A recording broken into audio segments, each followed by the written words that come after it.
Like my videos, subscribe my channel and don't forget to press the bell icon. Welcome to thematic visuals. आज हम जिस cranial nerve की बात करने वाले हैं अपनी इस क्रेनियल नर्व वीडियो सीरीज में वो है oculomotor nerve. As you all know कि ऑल्फैक्टरी नर्व और ऑप्टिक नर्व को हम डिस्कस कर चुके हैं। तो आज बारी है थर्ड क्रेनियल नर्व की, दैट इज ऑक्यूलोमोटर नर्व। ये थर्ड क्रेनियल नर्व जिसका मतलब क्या है, ऑक्यूलो, ये पर्टेन करता है टू आई, यानी ये आई से रिलेटेड है ऑल ओवर, और मोटर का मतलब है प्रोड्यूसिंग मूवमेंट। इससे हमें पता चलता है इसके नाम में ही मोटर आ रहा है, ये मोटर इनर्वेशन ही देगी जहां जहां भी देगी। इस नर्व का काम क्या है कि ये मोटर और पैरासिम्पथेटिक इनर्वेशन देती है ऑर्बिट के अंदर स्ट्रक्चर्स को। अब यहाँ पे आप देख सकते हैं ये आपका ऑर्बिट है, इसके अंदर कुछ ऐसे स्ट्रक्चर्स हैं जिनको ओक्यूलोमोटर नर्व जो है वो इनर्वेशन देती है, तो मोटर भी और पैरासिम्पथेटिक भी। ये ऑर्बिट में एंटर कैसे होती है? Through superior orbital Fisher. ये आपकी स्फेनोइड बोन है, और स्फेनोइड बोन में ये आप एक ओपनिंग देख रहे हैं जिसको सुपीरियर ऑर्बिटल फिशर कहा जाता है, क्योंकि ये ऑर्बिट के अंदर ओपनिंग होती है। सो यहाँ पे आप देख सकते हैं कि फ्रंट से ये आपकी सुपीरियर ऑर्बिटल फिशर है जिस जो कि ऑर्बिट में एंटर हो रहा है। तो इसी रास्ते के जरिए ओक्यूलोमोटर नर्व आएगी आपकी ऑर्बिट के अंदर, और किस तरीके से आएगी ये हम अभी डिस्कस करेंगे। ऑर्बिट में आने के बाद ये क्या करती है, एक्स्ट्रा ऑक्यूलर मसल्स को सप्लाई करती है। अब एक्स्ट्रा ऑक्यूलर मसल्स कौन से होते हैं? जो आई की मूवमेंट्स प्रोड्यूस करवाते हैं, जिसके बारे में हमारे एक वीडियो है, आप हमारे चैनल पे द मैजिक विजुअल्स पे ये शॉर्ट्स में जाके वीडियो देख सकते हैं। तो एक्स्ट्रा ऑक्यूलर मसल्स को ये सप्लाई करती है इस रास्ते से एंटर होके ऑर्बिट में, जो कि most of the eye movements को एनेबल करते हैं और आईलेट को रेज करने का भी काम करते हैं, यानी जो आपकी पलकें होती हैं उसको उठाने का भी काम करते हैं। नर्व में ऐसे फाइबर्स भी हैं जो कि इंट्रिंसिक आई मसल्स को, जैसे एक्स्ट्राओक्युलर मसल एक्सट्रिंसिक मसल है, ऐसे ही कुछ इंट्रिंसिक आई मसल्स भी होते हैं जो जिनका काम मसल्स के लिए नहीं होता, बल्कि उनका काम होता है कुछ दूसरे फंक्शंस के लिए, जैसे प्यूपिलरी कंस्ट्रिक्शन। प्यूपिलरी कंस्ट्रिक्शन होती क्या है, इन चीजों को भी हम डिटेल में आगे डिस्कस करने वाले हैं अपनी वीडियो में। लेकिन वैसे अगर बात करें तो प्यूपिल का कंस्ट्रक्ट होना, ये प्यूपिल एक आपकी आंख के अंदर जो चीज होती है, जब ये लाइट आपकी आंख को दिखाई जाती है तो उसका नॉर्मल फंक्शन है कंस्ट्रिक्ट या छोटा हो जाना। तो इस काम को करवाने के लिए भी ओक्यूलोमोटर नर्व रिस्पॉन्सिबल है, और इसके अलावा ऑकोमोडेशन करवाना या ऑकोमोडेशन रिफ्लेक्स के लिए भी रिस्पॉन्सिबल है। इसके जो इंट्रिंसिक मसल्स हैं जिनको ये नर्व सप्लाई करती है, तो वो ऑकोमोडेशन भी करवाते हैं। ऑकोमोडेशन क्या होती है कि नियर ऑब्जेक्ट पे फोकस करना। अब जैसे आप कोई रीडिंग कर रहे हैं, कोई बुक पढ़ रहे हैं, तो आप करीब रख के पढ़ेंगे, उसके लिए जो आपकी आंखों को फोकस रिक्वायर्ड होता है, that is known as accommodation. और उसके लिए भी ओक्यूलोमोटर नर्व काम करती है, क्योंकि वो इंट्रिंसिक मसल्स को सप्लाई करती है जो इस काम को करवा रहे हैं। ओक्यूलोमोटर नर्व जो है वो मिड ब्रेन की बेसल प्लेट से ड्राइव की जाती है, एम्ब्रियोनिक मिड ब्रेन की। और आई मूवमेंट्स में क्रेनियल नर्व फोर्थ, यानी जो आपकी ट्रोक्लियर नर्व है, और सिक्स जो कि एब्ड्यूसर नर्व है, ये भी पार्टिसिपेट करती हैं आई मूवमेंट में, जिनकी हम आगे अपनी नेक्स्ट वीडियोस में बात करेंगे। तो सबसे पहले अगर हम बात कर लेंगे ऑक्यूलोमोटर का, जो मोटर पार्ट है वो क्या करता है, इसके तीन पार्ट्स हैं। सबसे पहले मोटर क्या करेगा कि ये जो वो मेजॉरिटी में एक्स्ट्रा ऑक्यूलर मसल्स को इनर्वेट करता है। यानी कौन कौन से मसल्स, इन मसल्स के बारे में मैं आपको दोबारा बताती चलूं कि हम अपनी एक वीडियो शॉर्ट वीडियो बना चुके हैं क्या एक्स्ट्रा ऑक्यूलर मसल्स क्या होते हैं जिनको ऑक्यूलोमोटर नर्व सप्लाई करती है। तो इनर्वेट करते हैं ये मेजॉरिटी में एक्स्ट्राओक्युलर मसल, जिनमें आपका लेवेटर पैल्पेब्री सुपीरियरिस शामिल है, जिसका फंक्शन है आईलिड रेज करना। इसके अलावा जो मसल्स हैं आई के, उसमें सुपीरियर रेक्टस है, इंफीरियर रेक्टस, मीडियल रेक्टस और इंफीरियर ऑब्लिक मसल्स हैं जिनको आपकी ऑक्यूलोमोटर नर्व सप्लाई करती है, मोटर इनर्वेशन देती है। अब आ जाते हैं सेकंड पार्ट, यानी पैरासिम्पथेटिक इनर्वेशन। इसमें ये किसको सप्लाई करती है? स्फिंक्टर प्यूपिली और सीलियरी मसल्स ऑफ आई को। स्फिंक्टर प्यूपिली जो कि आपका प्यूपिलरी कंस्ट्रिक्शन करवाता है, और सीलियरी मसल्स ऑफ आई जो आपकी ऑकोमोडेशन करवाते हैं। Then third comes the sympathetic. Sympathetic part जो होता है उसका कोई डायरेक्ट फंक्शन नहीं होता, बस क्या होता है कि जो सिंपैथेटिक फाइबर्स हैं वो ऑक्यूलोमोटर नर्व के साथ साथ रन करते हैं, चलते हैं, ताकि वो सुपीरियर टार्सल मसल को इनर्वेट कर सके। सुपीरियर टार्सल मसल भी लेवेटर पैल्पेब्री सुपीरियरिस की तरह उसके साथ होता है, ये जो है वो आईलेट को रेज करवाता है। तो उसको इनर्वेट करने के लिए सिंपैथेटिक इनर्वेशन चाहिए होती है, तो ये फाइबर्स कोई डायरेक्ट फंक्शन नहीं करते, बस इस तरह उसके साथ साथ चलते हैं। अब आ जाते हैं हम अपने नेक्स्ट पार्ट की तरफ, जो है एनाटॉमिकल कोर्स। एनाटॉमिकल कोर्स की बात करें तो इसमें बात आ जाएगी मिड ब्रेन की, कि ऑक्यूलोमोटर नर्व जो आपकी ओरिजिनेट होती है वो कहाँ से होगी? ऑक्यूलोमोटर न्यूक्लियस से। Here is your mid brain. इसके थोड़े से स्ट्रक्चर्स अगर मैं आपको बताऊं, कि ये आपकी सुपीरियर कॉलिक्यूलस है, ये आपका इंफीरियर कॉलिक्यूलस है, जो उसका स्ट्रक्चर है बैक साइड पर होता है। सामने से देखें तो ये जो है वो इसके 2 सेरिब्रल पेडंकल्स होते हैं मिड ब्रेन के, और इनके बीच में सेरिब्रल एक्वेडक्ट चल रही होती है जो वेंट्रिकुलर सिस्टम का पार्ट है, जिसमें सेरिब्रल स्पाइनल फ्लूइड रन करता है। तो ये कुछ इस तरीके का मिड ब्रेन का स्ट्रक्चर होता है। यहाँ पे आपके सामने लिखा हुआ है, ये जो है वो आपका सुपीरियर कॉलिक्यूलस है, इसको हम क्रॉस सेक्शन में देख रहे हैं ऊपर से, जिसमें ये जो पार्ट है ये सामने वाला पार्ट है और ये पीछे वाला पार्ट है। तो सामने देख रहे हैं तो ये सेरिब्रल पेडंकल्स हैं, और इनके बीच में आपको सेरिब्रल एक्वेडक्ट इस तरीके से जो है वो रन कर रही होती है मिड ब्रेन के सेंटर में, जिसमें सेरिब्रल स्पाइनल फ्लूइड होता है और पीछे सुपीरियर कॉलिक्यूलस होता है। तो अब ऑक्यूलोमोटर नर्व जो है वो ओरिजिनेट होती है ऑक्यूलोमोटर न्यूक्लियस से। अब ये न्यूक्लियस जो है वो मिड ब्रेन में होता है, mid brain which is the part of brain stem, जिसमें मेडुला और पॉन्स भी आते हैं, तो इनके बीच में मिड ब्रेन होता है। तो मिड ब्रेन में ये किस जगह ओक्यूलोमोटर न्यूक्लियस होता है, ये आपकी सेरिब्रल एक्वेडक्ट होती है बीच में। इसके सामने यानी आगे की तरफ आए तो आपको ओक्यूलोमोटर न्यूक्लियस मिलता है। ये ओक्यूलोमोटर न्यूक्लियस आप देख रहे हैं, ये छोटा सा ब्राउन कलर में। तो यहाँ से जो है वो ओक्यूलोमोटर नर्व ओरिजिनेट होती है, यानी मिड ब्रेन के एंटीरियर एस्पेक्ट से, याद रखना है, सामने की तरफ से। अब ये कैसे जाती है आगे, तो ये आपका है मिड ब्रेन। अब इस मिड ब्रेन के एंटीरियर एस्पेक्ट से आपकी निकली है oculomotor nerve. Here it is the oculomotor nerve. ये आपकी इस तरीके से सामने की तरफ जाएगी मिड ब्रेन से निकल के। अब ये जो ऑक्यूलोमोटर नर्व है, इसका कुछ रिलेशंस होते हैं। इन रिलेशंस के बारे में हम बात कर लेते हैं। ये नीचे से चल रही होती है to the posterior cerebral artery. अब आपको पता है कि मिड ब्रेन सेरिब्रम के नीचे होता है, तो पोस्टीरियर सेरिब्रल आर्टरी यहाँ आप समझ लें कि ये इस तरीके से रन कर रही है। तो ये जो ऑक्यूलोमोटर नर्व है, ये इसके नीचे ट्रेवल कर रही है, यानी पोस्टीरियर सेरिब्रल आर्टरी से नीचे है। और यही ऑक्यूलोमोटर नर्व ऊपर किसके है, सुपीरियर सेरिबेलर आर्टरी। अब यहाँ पे आपको पता है कि आपका सेरिबेलम पड़ा हुआ होता है, तो सुपीरियर सेरिबेलर आर्टरी भी जा रही होगी। तो सुपीरियर सेरिबेलर आर्टरी की ये ऊपर होती है और पोस्टीरियर सेरिब्रल आर्टरी की ये नीचे होती है। तो इस तरीके से ये नर्व आगे बढ़ती है। यहाँ पे मोर विजिबली मैं अगर अब इसका कोर्स दिखाऊं आपको, यहाँ ये मिड ब्रेन से निकल के ये ड्यूरामेटर को पियर्स करती है और ये आ जाती है on the lateral aspect of cavernous sinus. अब यहाँ पे बात देखने की है कि कैवर्नस साइनस जो है वो स्फेनोइड बोन में बड़ा होता है लेटरल साइड पे। सो आप समझ लें कि यहाँ पे आपका कैवर्नस साइनस है, जिसके ये लेटरल साइड पे जो है वो ट्रेवल कर दी है ऑक्यूलोमोटर नर्व। कैवर्नस साइनस के लेटरली चलते हुए ये सिंपैथेटिक फाइबर्स रिसीव करती है from the internal carotid plexus. So यहाँ पे चलते हैं इसको फाइबर्स किसके रिसीव होते हैं, इंटरनल कैरोटिड प्लेक्सस के फाइबर्स रिसीव होते हैं, सिंपैथेटिक फाइबर्स। ये फाइबर्स ऑक्यूलोमोटर नर्व से कंबाइन नहीं होते, बल्कि सिर्फ इसकी शीथ में ट्रैवल करते हैं। सो यहाँ पे आपकी ऑक्यूलोमोटर नर्व रन कर रही होगी और ये इसकी शीथ में ट्रैवल करेंगे। अब यहाँ पे ये मैंने सुपीरियर ऑर्बिटल फिशर ड्रॉ किया है। ये नर्व जो है वो अब सुपीरियर ऑर्बिटल फिशर में एंटर होगी और क्रेनियल कैविटी को लीव कर देगी, यानी अभी क्रेनियल कैविटी से या आपकी क्रेनियम से, सर में से बाहर आ गई है और अब ये ऑर्बिट में एंटर हो रही है। तो ये क्रेनियल कैविटी लीव करने के बाद ये डिवाइड हो जाती है सुपीरियर और इंफीरियर ब्रांचेस में। ये आपकी सुपीरियर ब्रांच हो गई, ये इंफीरियर ब्रांचेस हो गई इसकी। सुपीरियर ब्रांच मोटर इनर्वेशन कौन कौन से मसल्स को देगी, अब यहाँ पे हम डिस्कस करते हैं। सो ये सुपीरियर ब्रांच आपकी इनर्वेशन देती है लेवेटर पैल्पेब्री सुपीरियरिस, जो कि सुपीरियर एस्पेक्ट में होता है आईबॉल के, जो आईलिड रेस करवाता है। और आपका सुपीरियर रेक्टस मसल यहाँ पे आ जाता है, तो ये उसको भी सप्लाई करती है सुपीरियर ब्रांच। और सिंपैथेटिक फाइबर्स जो कि सुपीरियर ब्रांच के साथ रन कर रहे होते हैं, ये आपके सिंपैथेटिक फाइबर्स जिसके साथ रन कर रहे हैं, ये जो है वो सुपीरियर टार्सल मसल जो यहाँ पर आपका होता है, इसको मैं व्हाइट कलर से शो करूंगी, ग्रेश से कलर में। तो ये सुपीरियर टार्सल मसल को सप्लाई करते हैं सिंपैथेटिक फाइबर्स। देन आती है आपकी इंफीरियर ब्रांच। ये इंफीरियर ब्रांच सप्लाई करती है, मोटर इनर्वेशन देती है to the inferior rectus muscle, ठीक है। और इसके अलावा जो है वो इंफीरियर ऑब्लिक मसल को देती है। मैं अभी यहाँ पे एक रफ ड्रॉ कर रही हूँ मसल्स के लिए। और ऑल्सो जो है ये सप्लाई करती है मीडियल रेक्टस मसल, जो आपका यहाँ से आ रहा होता है, या मैं आपको इस आई बॉल में दिखा सकती हूँ, ये मीडियल रेक्टस मसल। तो इसको भी जो है वो ये सप्लाई करती है इंफीरियर ब्रांच।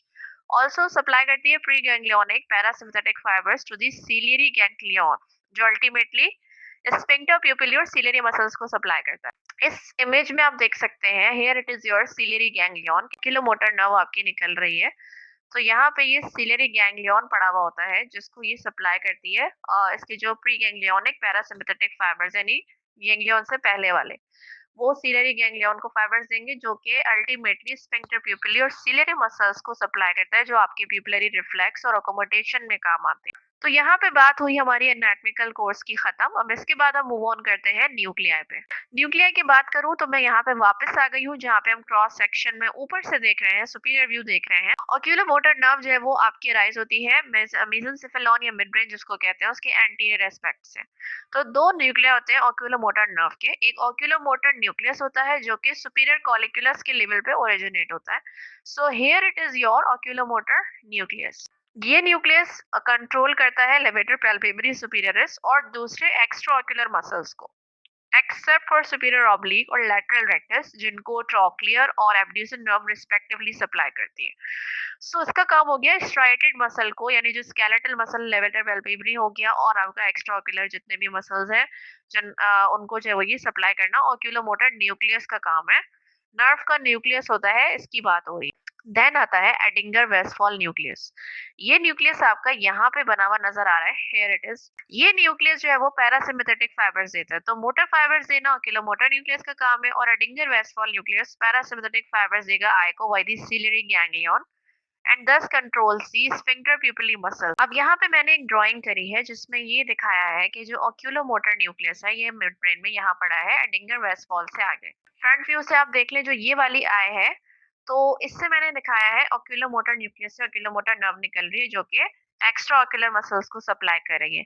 फिर मैंने दिखाया कि ये एडिंगर वेस्टफॉल न्यूक्लियस है, जिससे ग्रीन को मैंने हाईलाइट इसलिए किया है कि ये पैरासिम्पथेटिक फाइबर्स है, इसलिए लाइट ग्रीन से दिखाया है। तो इससे जो है वो एडिंगर वेस्टफॉल न्यूक्लियस से पैरासिम्पथेटिक फाइबर्स जाते हैं to the eye via the ciliary ganglion. ये सिलियरी गैंग्लियन है, यहाँ से पैरासिम्पथेटिक फाइबर्स जाएंगे जो कि स्फिंक्टर प्यूपिली को सप्लाई करेंगे, जो कि आइरिस में होता है ये मसल, और सिलियरी मसल। और ये दोनों प्यूपिल कंस्ट्रक्शन और अकोमोडेशन को अफेक्ट करते हैं। आपका ये यहाँ पे होगा स्फिंक्टर प्यूपिली और सिलियरी मसल्स होते हैं, तो उनको सप्लाई करेंगे ये fibres. Sympathetic post ganglionic fibres जो कि गैंग्लियन के बाद निकलते हैं, ये भी ज्वाइन कर लेंगे नर्व को फ्रॉम द प्लेक्सस और internal carotid artery in the wall of cavernous sinus. यानी कैवर्नस साइनस की वॉल में इंटरनल कैरोटिड आर्टरी का जो प्लेक्सस होता है उससे ये नर्व को ज्वाइन कर लेंगे फाइबर्स, और ये डिस्ट्रीब्यूट होंगे थ्रू दी नर्व, यानी to the smooth muscle of superior tarsal, जिसको म्यूलर्स मसल भी कहते हैं। ऑलरेडी मैं इसके बारे में बता चुकी हूँ। अब हम आगे मूव ऑन करते हैं। ऑक्यूलोमोटर नर्व से आप क्या क्या कर सकते हैं, आपको क्या क्या करने में हेल्प आउट करती है। ये आपकी आईज ओपन करने में हेल्प करती है, यानी किस तरह लेवेटर पैल्पेब्री सुपीरियरिस को सप्लाई करके जो आईलिड को रेज करता है। आपकी आईबॉल्स को अप एंड डाउन यानी सुपीरियर और इंफीरियर रेक्टस के फंक्शन के जरिए अप एंड डाउन मूव करने में मदद देती है। इनवर्ड यानी आपकी नोज की तरफ मूव करने में मदद देती है मीडियल रेक्टस के थ्रू सप्लाई करके उसको, और आई को अपवर्ड रोटेट करती है जब आई इनवर्ड भी पॉइंटेड हो। ये फंक्शन इंफीरियर ऑब्लिक का है। इसके अलावा आपकी आईज को डिफरेंट डिस्टेंसेस पे फोकस करवाएगी ताकि लेंस की शेप को एडजस्ट करे, और जो है वो प्यूपिल कंस्ट्रिक्ट या एडजस्ट करवाती है प्यूपिल की विड्थ को, ताकि डिसाइड हो सके कि आई में लेस लाइट आनी है या ज्यादा लाइट आनी है। ये आपका प्यूपिल है जो कि डायलेट या कंस्ट्रिक्ट होता है। अब जो सिर्फ दो मूवमेंट्स है ऑक्यूलोमोटर नर्व कंट्रोल नहीं करती, वो क्या है, हर आई बॉल को डाउनवर्ड रोटेट करना जब आपकी आई इनवर्ड हो, यानी ये सुपीरियर ऑब्लिक का फंक्शन है जिसके लिए ट्रॉक्लियर नर्व रिस्पॉन्सिबल है, और आउटवर्ड रोटेट करना आई बॉल को जिसके लिए लैटरल रेक्टस मसल करवाता है, जो एब्ड्यूसन नर्व जिसको सप्लाई करती है। अब चूंकि आपका विजन मेजर रोल प्ले करता है आपकी एबिलिटीज और बहुत सारे प्रोसेसेस में, तो ऑक्यूलोमोटर नर्व को दूसरे सिस्टम्स के साथ जो है वो काम करना होता है। जब ये दूसरे सिस्टम्स के साथ काम करेगी तो आपके पास जो है वो ये एबिलिटीज होंगी, जिसमें अगेन अकोमोडेशन आती है, यानी आपकी एबिलिटी फोकस करना। तो बेसिकली अकोमोडेशन सिर्फ ऑक्यूलोमोटर नर्व का काम नहीं है, डिफरेंट सिस्टम्स कंबाइन होकर करते हैं। तो फोकस करना ऑब्जेक्ट पे जब ये आपसे करीब मूव हो ऑब्जेक्ट, या आपसे दूर चला जाए, इस तरीके से। फिर है स्कैनिंग आई मूवमेंट्स, जिसको सैकेड्स भी कहते हैं। ये quick back and fourth movements होती हैं आई की, या वाइब्रेटरी मूवमेंट्स, जो आपके फील्ड ऑफ व्यू को स्कैन करने में मदद देती है। जब आप तेजी से कोई चीज, जैसे जगलर्स होते हैं, जगलिंग मोशन होता है, या क्रिकेट के दौरान जब आप देखते हैं कि बॉलर ने बॉल कराई और बैट्समैन ने उसको हिट किया, फिर वो बॉल कहाँ गई, फील्डर उसके पीछे भाग रहे हैं कितने, तो आप कई सारे फील्ड ऑफ व्यू में स्कैनिंग मोशंस कर रहे होते हैं जिसके लिए रिस्पॉन्सिबल है। स्मूथ परसूट जो आपकी आईज को स्मूथली ऑब्जेक्ट्स फॉलो करवाने में हेल्प करता है। वेस्टिबुलो ऑक्यूलर रिफ्लेक्स। अब ये वेस्टिबुलो ऑक्यूलर रिफ्लेक्स क्या चीज है कि ये आपके वेस्टिबुलर सिस्टम को, जो कि बैलेंस कंट्रोल करता है आपके एयर में, इनर एयर में होता है, इसको ये कंबाइन करता है आपकी हेड और आपकी आई मसल की मूवमेंट के साथ, ताकि आपका गेज स्टेडी रहे। गेज जाने आपका देखना, उसको स्टेडी रखने के लिए बैलेंस, हेड और आई तीनों सिस्टम्स जो है वो कोऑर्डिनेट करते हैं। इवन जब आप शार्प मूवमेंट्स ऑब्जर्व करते हैं या डायरेक्शन चेंजेस, जैसे मैंने बताया कि फुटबॉल मैचेस, क्रिकेट मैचेस हो गए, जो इतनी ज्यादा प्रिसाइज मूवमेंट चाहिए होती है, जिसकी वजह से इन स्पोर्ट्स पर्सन और प्लेयर्स के सारे टेस्ट किए जाते हैं कि उनके फंक्शन प्रॉपरली काम कर रहे हैं या नहीं। तो उसके लिए सारा वेस्टिबुलो ऑक्यूलर रिफ्लेक्स बहुत अच्छे से आपका काम करना जरूरी है, जो बैलेंस और ऑक्यूलर मूवमेंट्स और हेड मूवमेंट्स को कोऑर्डिनेट कराए। प्यूपिलर इन राइट रिफ्लेक्स बेसिकली क्या होता है, तो सडन लाइट चेंजेस पर आपकी प्यूपिल का एडजस्ट करना। आंख में अंदर एकदम से ब्राइट लाइट शो की गई है, तो उसका प्यूपिल को कंस्ट्रिक्ट होना चाहिए। एकदम से डार्कनेस कर दिए तो उसको डायलेट हो जाना चाहिए, जो कि ये नॉर्मल फंक्शन है। तो ये ऑक्यूलोमोटर नर्व आपको रिएक्ट करवा रही है। रिएक्ट करवाना बेसिकली ऑक्यूलोमोटर नर्व का काम है, जबकि इसी में विजुअल सिस्टम इन्वॉल्व है, जो कि ऑप्टिक नर्व का काम है। यानी जब आपकी आईज रिसीव करती है स्टिमुलस, यानी लाइट शो की जा रही है, ये काम कौन करवा रहा है, ऑप्टिक नर्व करवा रहा है, यानी स्टिमुलस रिसीव करना विजन का। और जो उस स्टिमुलस को रिसीव करके प्यूपिल ने रिएक्ट करना है कि इधर आपको प्यूपिल कंस्ट्रिक्ट होगा लाइट देके, या फिर डार्कनेस देके डायलेट होगा, ये रिस्पॉन्स का काम ऑक्यूलोमोटर नर्व का होता है। तो इस तरह साबित क्या हुआ कि ऑप्टिक नर्व जो है वो एफरेंट पाथवे कंट्रोल कर रही है प्यूपिलरी लाइट रिफ्लेक्स का, यानी स्टिमुलस लेके जाने वाला, जबकि ऑक्यूलोमोटर नर्व कंट्रोल कर रही है इफरेंट पाथवे, यानी रिस्पॉन्स देने वाला। सो ये पॉइंट जहन में रखना बहुत ज्यादा जरूरी है। अब आ जाते हैं असेसमेंट के ऊपर। असेसमेंट कैसे कर सकते हैं ऑक्यूलोमोटर नर्व की, इसके लिए एक बहुत ही पॉपुलर मेथड है। इसके लिए क्या किया जाता है, पेशेंट को कहा जाता है डॉक्टर कि वो आपकी फिंगर की मूवमेंट को फॉलो करे, जिसमें उसने एच शेप ड्रॉ करनी होती है फिंगर से या टिप ऑफ पेन से, एच की शेप बना के दिखानी है, और पेशेंट से कहना है कि आपकी फिंगर मूवमेंट साथ साथ फॉलो करें। तो इस मूवमेंट के या इस प्रोसेस के दौरान जो पेशेंट का हेड होता है वो स्टिल रहना बहुत ज्यादा जरूरी है। हेड की मूवमेंट इन्वॉल्व नहीं होनी चाहिए, जस्ट आईज की मूवमेंट, ताकि आई मसल्स टेस्ट हो सके। पेशेंट से कहते हैं कि कोई भी ब्लरिंग हो रही है या डबल विजन, दो दो विजन अगर आ रहे हैं, डिप्लोपिया की फीलिंग है, तो वो आपको फौरन रिपोर्ट करें। अगर टोटल ऑक्यूलोमोटर नर्व पैल्सी होगी या पैरालिसिस होगा, पूरी ऑक्यूलोमोटर नर्व आपकी बिल्कुल काम नहीं कर रही होगी, कि तमाम मसल्स इन्वॉल्व होंगे और प्यूपिलरी इन्वॉल्वमेंट भी होगी, मूवमेंट्स लिमिट हो जाएंगी तमाम फील्ड्स ऑफ गेज में, सिवाय एब्डक्शन और इंटॉर्जन, जो कि दूसरी नर्व्स का काम है, वो इंटैक्ट रहेगा। और अगर पैल्सी कंप्लीट नहीं है, इनकम्प्लीट है, तो इसका मतलब क्या होगा कि या तो पार्शियल लिमिटेशन हो जाएगी एलिवेशन की, डिप्रेशन या एब्डक्शन, यानी जो भी ऑक्यूलोमोटर नर्व के फंक्शंस हैं उनकी या तो हाफ लिमिटेशन होगी, पैरेसिस हो जाएगा, या फिर इवन फुल मूवमेंट हो जाएगी, लेकिन एक या एक से ज्यादा डायरेक्शंस में और बाकी काम कर रही होंगी। तो इसका मतलब ये कि इनकम्प्लीट पैल्सी है।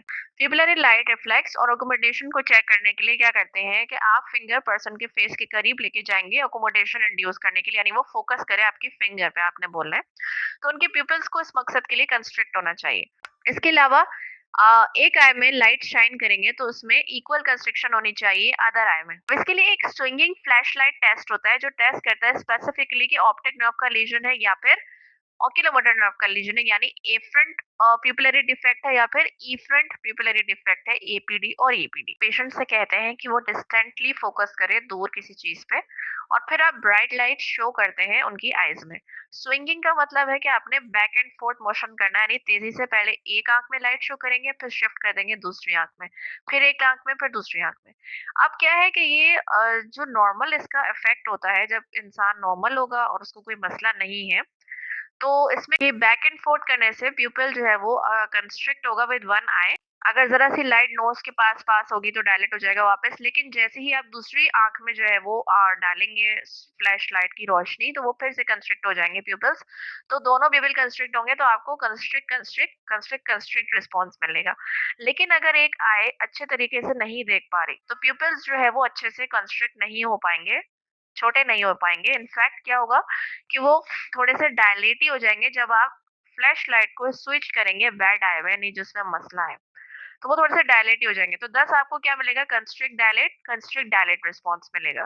तो ये स्विंगिंग फ्लैशलाइट टेस्ट का मकसद होता है।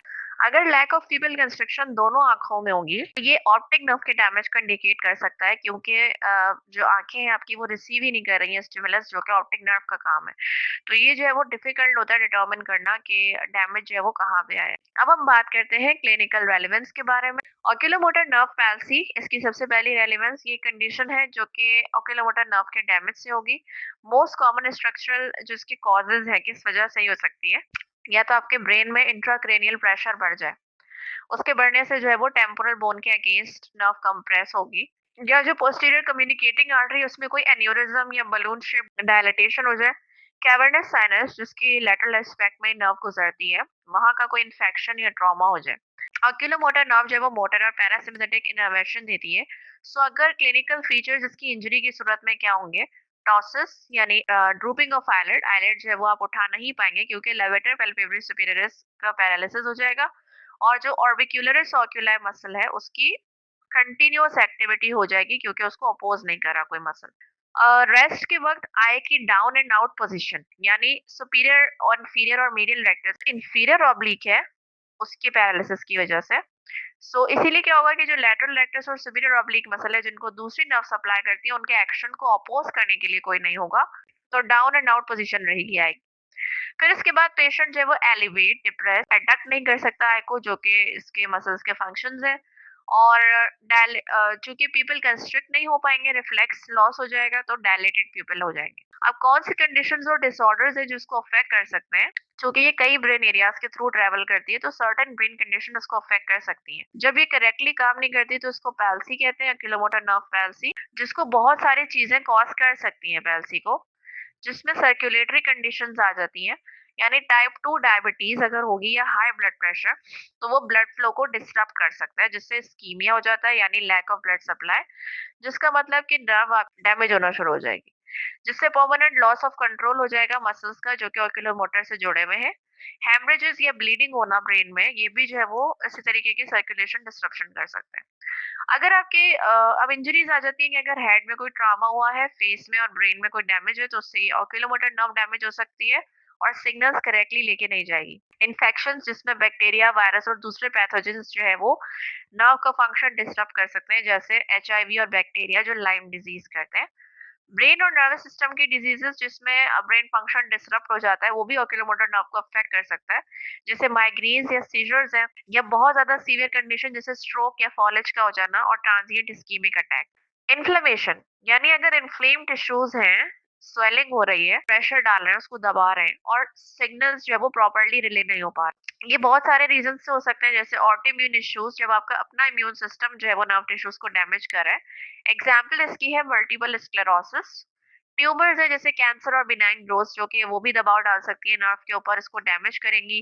कंजेनिटल कंडीशंस हैं पैदाइशी तौर पे, जिसमें ऑक्यूलोमोटर नर्व या तो सही से डेवलप नहीं हुई है, और इसमें जो है वो कुछ ट्रीटेबल भी होती हैं, और कुछ अब आते हैं इडियोपैथिक या अननोन कॉजेस जिनका कुछ पता नहीं चल पाता। अब सिम्टम्स क्या है जो ऑक्यूलोमोटर नर्व को कंडीशन अफेक्ट कर रही है? तो उसमें है कि आपको एक या दोनों आंखों को मूव करने में मसला होगा, आईलिड आपका ड्रूप हो जाएगा या गिर जाएगा नीचे, आई की मिसअलाइनमेंट होगी जिसको स्ट्रैबिस्मस कहते हैं, डबल विजन, दो दो विजन आपको आएंगे, डिप्लोपिया, ब्लड विजन या धुंधला हो जाना, आई में स्ट्रेन होता है, दुखन होती है और हेडेक्स होना। Usually large pupil of your eye, यानी आई का प्यूपिल बड़ा हो जाना क्योंकि कंस्ट्रिक्शन नहीं हो पा रही है, जो कि लाइट को या तो बहुत ही सुस्ती से रिस्पॉन्ड करेगा या बिल्कुल नहीं करेगा। डायलेटेड प्यूपिल जिसको माइट्रियासिस कहते हैं। अब आप किस तरह ऑक्यूलोमोटर नर्व की कंडीशन और इश्यूज को प्रिवेंट कर सकते हैं? तो इस नर्व की हेल्थ का ख्याल रखना जो है वो पूरी बॉडी की तरह बहुत ज्यादा जरूरी है। आपने एनुअल चेकअप्स करने हैं और रेगुलर आई एग्जाम्स करते रहे, जिससे अगर कोई भी इशू डिटेक्ट हो सके। इसके अलावा कुछ चीजें आपने अवॉइड करनी है, जैसे निकोटीन प्रोडक्ट्स जिसमें स्मोकिंग और वेपिंग शामिल है, इनको शुरू करने से भी अवॉइड करें। और अगर आप एडिक्ट है तो अपने प्रोवाइडर, हेल्थ के प्रोवाइडर से कम्युनिकेट करें कि किस तरीके से आप ये छोड़ सकते हैं। घर से बाहर जाए तो सेफ्टी गियर जैसे हेलमेट्स और सीट बेल्ट का यूज करें हेड इंजरी से अवॉइड करने के लिए। क्रॉनिक कंडीशन अगर आपको है जैसे type 2 diabetes, high blood pressure, इनको बिल्कुल कंट्रोल में रखना है। ऑक्यूलोमोटर नर्व वो नर्व पेयर है जो आपके ब्रेन से मसल्स आपकी जो आई के गिरते हैं उन तक कमांड लेके जाती है। तो अगर ये सही तरीके से काम करेगी तो उसके बारे में ना सोचना बहुत ईज़ी है। लेकिन जब ये सही काम नहीं कर रही होती तो आपको कन्फ्यूज़न या एंग्ज़ायटी बड़े आराम से फ़ील हो जाती है। तो अगर आपको कोई फ़र्क लग रहा है मूवमेंट कंट्रोल में तो आप अपने आई स्पेशलिस्ट से बात करें। ट्रीटमेंट क्या है कि जो इनिशियली ट्रीटमेंट होता है उसमें मेडिकल मैनेजमेंट शामिल है ऑफ सिस्टमिक प्रीडिस्पोजिंग फैक्टर्स जो कि प्रीडिस्पोज कर रहे हैं, और इसको कंजर्वेटिव मेजर्स यानी जो घर पे बैठ के आराम से इन सिम्पटम्स को आप सही कर सकते हैं, पहले जो है वो उन पे फोकस किया जाता है। मोस्टली एक्यूट फेज में जो कंजर्वेटिव मैनेजमेंट है वो कंसीडर होती है। अगर डबल विजन हो रहा है, डिप्लोपिया, तो जैसे आई पैच डिवाइसेस हो गई, ओपेक कॉन्टैक्ट लेंस या ब्लड लेंस, ताकि आप आई को जो है वो प्रोटेक्ट कर सकें। और इसके अलावा प्रिज्म ग्लासेस भी यूज होते हैं एब्नॉर्मेलिटी करेक्ट करने के लिए। सर्जिकल मैनेजमेंट कब कही जाती है? जब 6 मंथ्स हो जाए कंजर्वेटिव मैनेजमेंट का और कोई रिजल्ट ना आ रहा हो सिग्निफिकेंट। स्ट्रैबिस्मस सर्जरी की जाती है, और ये मैल अलाइनमेंट फिक्स कर सकती है एक्स्ट्राओक्युलर मसल्स में। अगर फार्माकोलॉजिकल या ड्रग ट्रीटमेंट आपका फेल हो गया है तो फिजियोथेरेपी इफेक्टिव होती है पेशेंट्स में जिनको थर्ड और फोर्थ नर्व के डैमेज होते हैं। और फिजियोथेरेपी मैनेजमेंट में क्या-क्या शामिल है? न्यूरोमस्कुलर एक्सरसाइज प्रोग्राम जो आपके नर्व और मसल को रीएजुकेट करते हैं, सिखाते हैं दोबारा से कि कैसे परफॉर्म करना है। Kinesio taping, laser therapy, trigger point therapy और इलेक्ट्रिकल स्टिमुलेशन। तो ये जो थी सारी बातें ऑक्यूलोमोटर नर्व के बारे में थी। एक बहुत ही डिटेल्ड नर्व है जो वास्ट स्पेक्ट्रम में बहुत सारी चीजों को कवर करती है। होप कि आपको इसके बारे में चीजें समझ में आई होंगी, और इसको वीडियो को अच्छे से देखें ताकि आने वाले क्विजेस का भी आप अच्छे से रिस्पॉन्ड कर सकें। नेक्स्ट ट्रॉक्लियर नर्व वीडियो जो कि क्रेनियल नर्व 4 है उसके साथ हम मिलेंगे। तब तक के लिए थैंक यू।